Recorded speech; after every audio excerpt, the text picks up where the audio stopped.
नमस्कार, प्रवास साक्षी देख रहे हैं आप। आपके साथ मैं हूं अंकित सिंह। वक्त संसद डायरी का है। संसद का बजट सत्र चल रहा है। राष्ट्रपति के अभिभाषण पर राज्यसभा और लोकसभा में चर्चा हुई है। वहीं लोकसभा में राष्ट्रपति के अभिभाषण पर हुई चर्चा का जवाब देते हुए प्रधानमंत्री नरेंद्र मोदी ने जबरदस्त तरीके से विपक्ष पर तंज कसा है। साथ ही उन्होंने दावा किया है कि हम एक बार फिर से सरकार बनाने जा रहे हैं। उन्होंने कहा कि मेरे तीसरे कार्यकाल में देश विश्व की तीसरी सबसे बड़ी अर्थव्यवस्था बनेगा। साथ ही साथ उन्होंने कांग्रेस पर आरोप भी लगाया कि वह परिवार के अलावा कुछ और नहीं देखते। मोदी ने इंडिया गठबंधन पर परोक्ष रूप से हवाला देते हुए कहा कि कुछ दिन पहले भानुमति का कुनबा जोड़ा और फिर एकला चलो रे करने लगे। अलायंस अलाइनमेंट बिगड़ गया। मोदी ने विपक्ष पर कटाक्ष करते हुए कहा कि आप में से बहुत लोग चुनाव लड़ने का हौसला खो चुके हैं। कुछ पिछली बार सीट बदले थे और इस बार भी बदलने के प्रयास में हैं। विपक्ष ने लंबे समय तक सत्ता में बाहर रहने का भी संकल्प लिया है। सुनिए मोदी ने क्या कुछ कहा है और कैसे लगातार कांग्रेस पर हमलावर रहे हैं। जिन माननीय करीब 60 से ज़्यादा माननीय सदस्यों ने राष्ट्रपति जी के आभार प्रस्ताव पर अपने अपने विचार रखे हैं, मैं विनम्रता के साथ अपने अपने विचार व्यक्त करने वाले सभी अपने माननीय सांसदगण का आभार व्यक्त करता हूं। मैं विशेष रूप से विपक्ष ने जो संकल्प लिया है उसकी सराहना करता हूं। उनके भाषण के एक एक बात से मेरा और देश का विश्वास पक्का हो गया है कि इन्होंने लंबे अरसे तक वहां रहने का संकल्प ले लिया।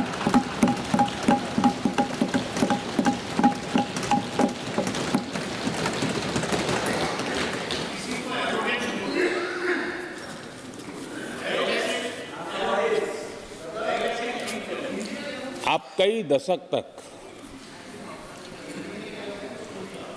जैसे यहां बैठे थे वैसे ही कई दशक तक वहां बैठने का आपका संकल्प, और जनता जनार्दन तो ईश्वर का रूप होती है, और आप लोग जिस प्रकार से इन दिनों मेहनत कर रहे हैं, मैं पक्का मानता हूं कि ईश्वर रूपी जनता जनार्दन आपको जरूर आशीर्वाद देगी और आप जिस ऊंचाई पे हैं उससे भी अधिक ऊंचाई पर जरूर पहुंचेंगे और अगले चुनाव में दर्शक दिशा में दिखेंगे।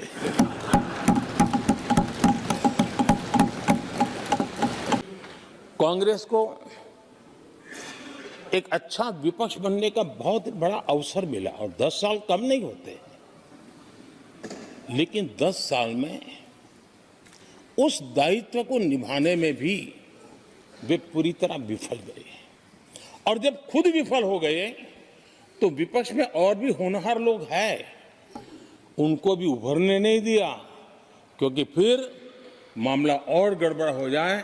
इसलिए हर बार ये करते रहे कि और भी विपक्षी जो तेजस्वी लोग हैं उनको दबा दिया जाए। हाउस में कई यंग हमारे माननीय सांसदगण हैं, उत्साह भी उमंग भी है, लेकिन अगर वो बोलें उनकी छवि उभर जाए तो शायद किसी की छवि बहुत दब जाए।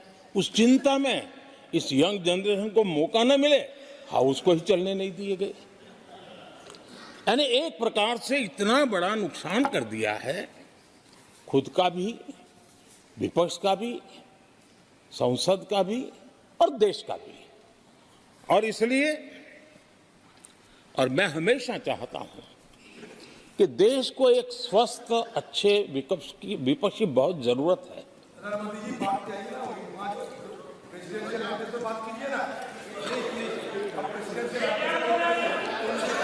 देश ने जितना परिवारवाद का खामियाजा उठाया है और उसका खामियाजा खुद कांग्रेस ने भी उठाया है। अब अधीर बाबू की हालत हम देख रहे हैं, वरना ये समय था संसद में रहने का, लेकिन परिवारवाद की सेवा तो करनी ही पड़ती है।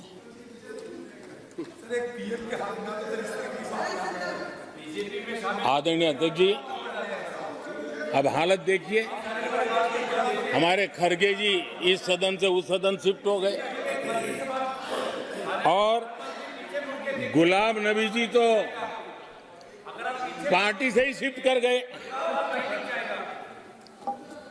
ये सब परिवारवाद के भेंट चढ़ गए।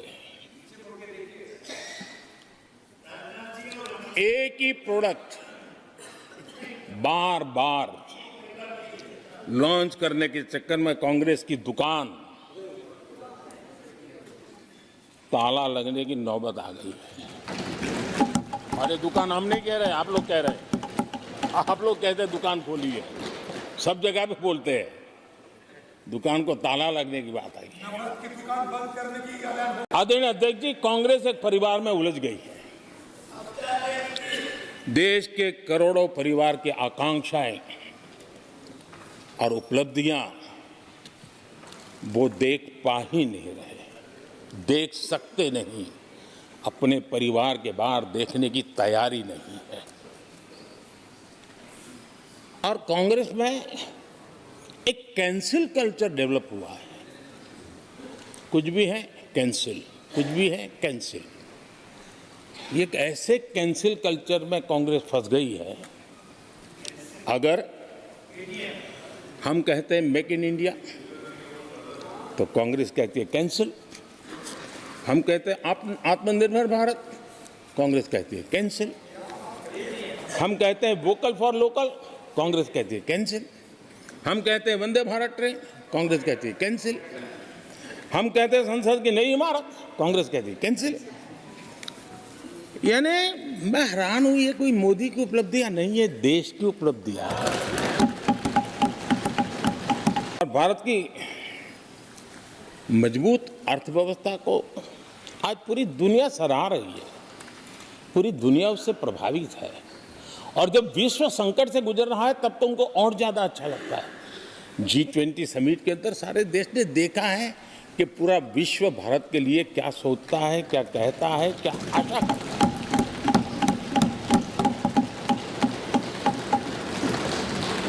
और इन सारे 10 साल के कार्यकाल के अनुभव के आधार पर आज की मजबूत अर्थव्यवस्था को देखते हुए जिस तेज गति से भारत विकास कर रहा है, उसकी बारीकियों को जानते हुए मैं विश्वास से कहता हूं, और इसीलिए मैंने कहा है कि हमारे तीसरे टर्म में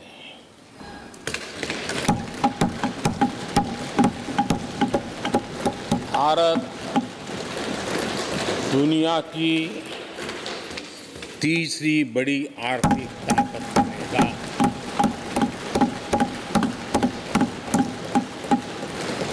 और ये मोदी की गारंटी है।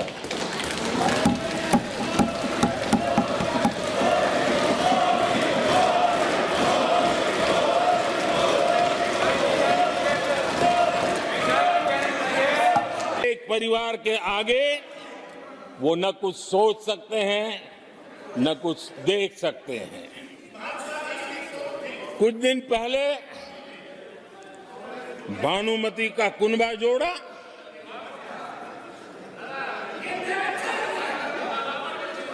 लेकिन फिर एकला चलो रे करने लग गए। कांग्रेस के लोगों ने नया नया मोटर मैकेनिक का काम सीखा है और इसलिए अलाइनमेंट क्या होता है उसका ज्ञान तो हो गया होगा, लेकिन मैं देख रहा हूं अलायंस का ही अलाइनमेंट बिगड़ गया।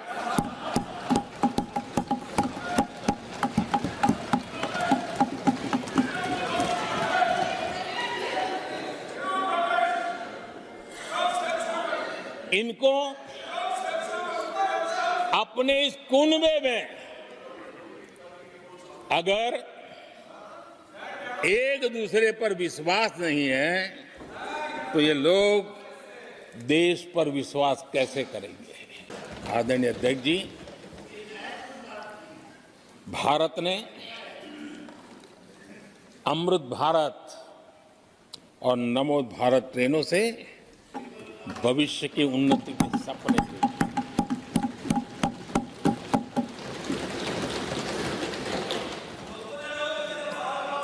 आदरणीय अध्यक्ष जी, देश के गांव-गांव ने, देश के कोटि-कोटि जनों ने विकसित भारत की संकल्प यात्रा देखी है और सैचुरेशन के पीछे कितनी मेहनत की जाती है, उसके हक की चीज उसको मिले, उसके दरवाजे दस्तक देकर के देने का प्रयास देश पहली बार देख रहा है। आदरणीय अध्यक्ष जी, भगवान राम, आदरणीय अध्यक्ष जी, भगवान राम न सिर्फ अपने घर लौटे बल्कि एक ऐसे मंदिर का निर्माण हुआ जो भारत की महान सांस्कृतिक परंपरा को नई ऊर्जा देता रहेगा। और आदरणीय अध्यक्ष जी, अब हमारी सरकार का तीसरा कार्यकाल भी बहुत दूर नहीं है। ज्यादा से ज्यादा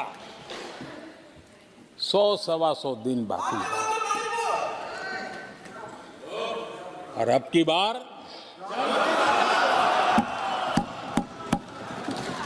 पूरा देश कह रहा है, अब की बार खड़गे जी भी कह रहे हैं। लेकिन अध्यक्ष जी, मैं आमतौर पर ये आंकड़े के चक्कर में नहीं पड़ता, लेकिन मैं देख रहा हूं देश का मिजाज एनडीए को तो 400 पार कर पाई के रहेगा, लेकिन भारतीय जनता पार्टी को 370 सीट अवश्य देगा।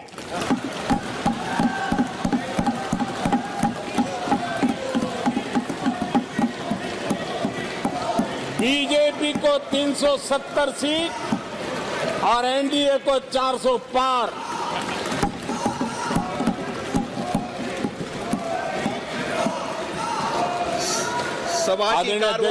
सभा की कार्रवाई इस विषय की समाप्ति तक बढ़ा दी जाए। आदरणीय अध्यक्ष जी, हमारा तीसरा कार्यकाल बहुत बड़े फैसलों का होगा।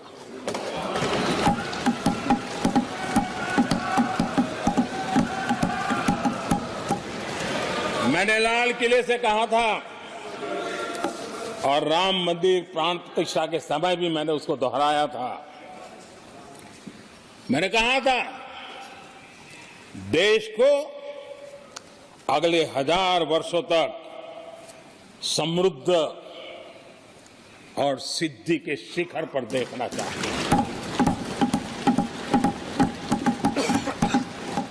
तीसरा कार्यकाल अगले 1000 वर्षों के लिए एक मजबूत नींव रखने का कार्यकाल होगा।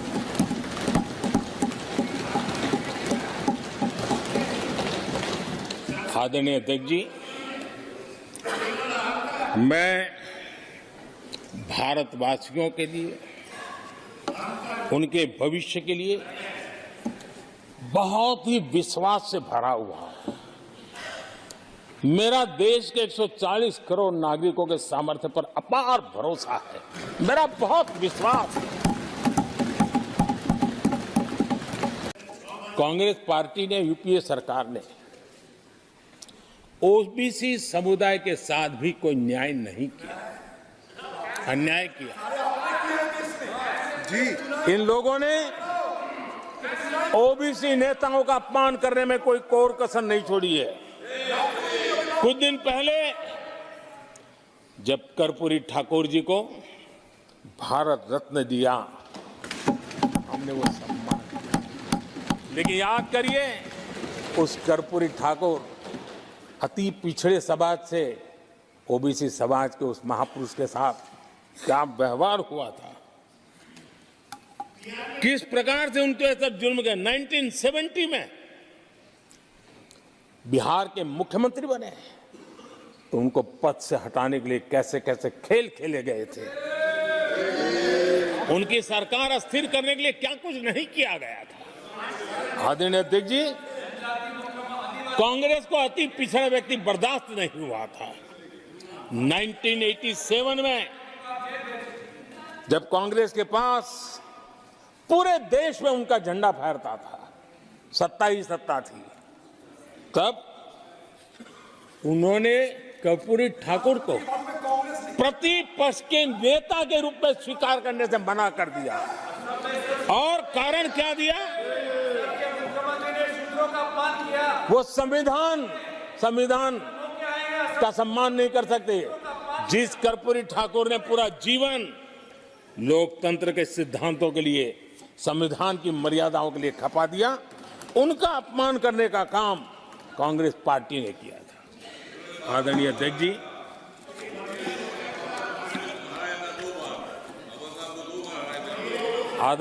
जी,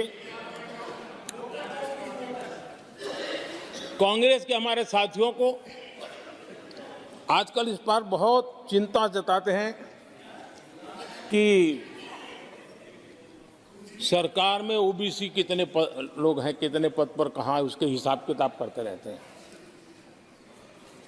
लेकिन मैं हैरान हूं, उनको इतना सबसे बड़ा ओबीसी नजर नहीं आता है। कहाँ आंखें बंद करके बैठ जाते हैं। देश में महंगाई को लेकर के 2 गाने सुपरहिट हुए थे हमारे देश में, घर घर गाए जाते थे।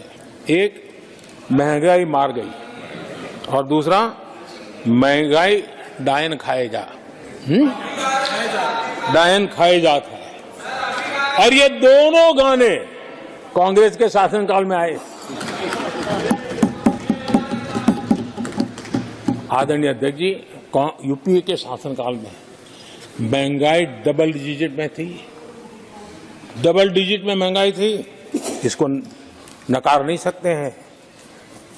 और यूपी का सरकार का तर्क क्या था जी? असंवेदनशीलता। ये कहा गया था कि महंगी आइसक्रीम खा सकते हो तो महंगाई का रोना क्यों रो रहे हो, ये कहा गया था। ये कहा गया था। जब भी कांग्रेस आई है उसने महंगाई को ही मजबूत किया है। आदरणीय अध्यक्ष जी, देश सुरक्षा और शांति का एहसास कर रहा है। पिछले 10 वर्ष की तुलना में सुरक्षा के क्षेत्र में देश आज वाकई सशक्त हुआ है। आतंकवाद, नक्सलवाद एक छोटे दायरे में अब सिमटा हुआ है।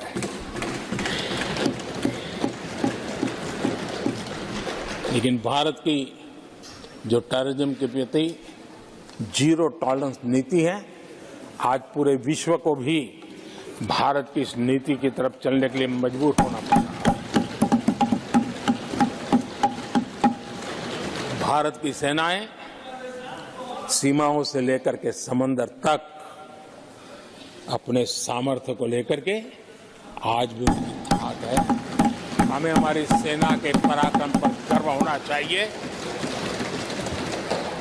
हम कितना ही उनके मोरल तोड़ने की कोशिश करें, मुझे मेरी सेना पर भरोसा है। मैंने उनके सामर्थ्य को देखा है।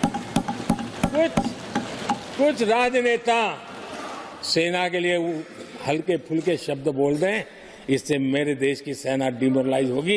ये सपनों में कोई रहते तो निकल जाए। देश के मूड को वो खत्म नहीं कर सकते। और किसी के एजेंट बन करके इस प्रकार की भाषा अगर कहीं से भी उठती है, देश कभी स्वीकार नहीं कर सकता है।